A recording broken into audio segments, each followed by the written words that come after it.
So you're in class. Pretend you go to class if you know you don't. All right, so you forgot to do the homework.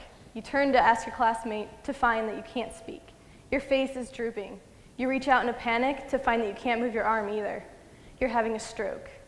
So what is a stroke exactly? You may be focused on your arm or even your face because you can't move it, but what's really going on is in your brain. So you had kind of an intro to a stroke already, but what's really going on is you're having a block, often by a blood clot or hemorrhage, bleeding of an artery within the brain. It is currently ranked as the 5th leading cause of death and the leading cause of adult disability in stroke survivors. About 800,000 cases occur every year in the US alone, and about 4 will occur just during my talk to you today. So the major issue with stroke is you have your initial area of damage, and this begins to grow and expand over just a couple hours following your stroke, which is terrifying.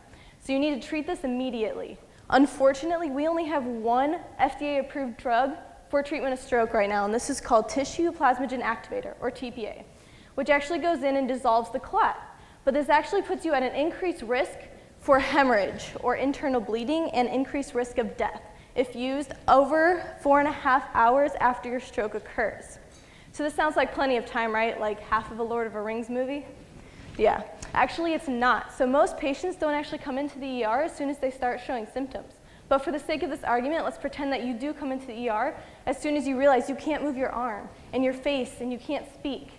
So now you have to go through lengthy, time-consuming, expensive tests like CT scan, MRI scan, to prove that what you're having is a stroke and that it's caused by a blood clot and not a bleed. By the time you get out of these tests, okay, this isn't working.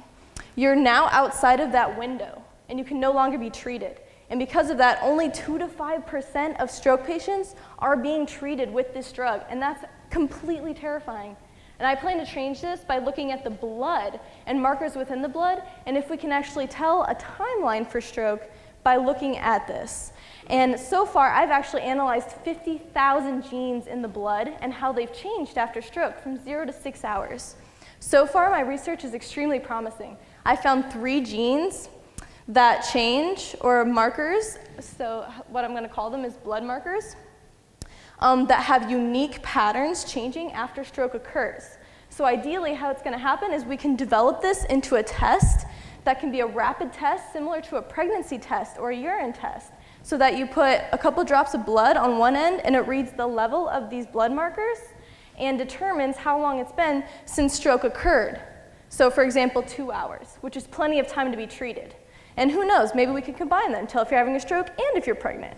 No, but in all seriousness, I would love to be able to see this continued and implemented within the ER and save a life. Thank you.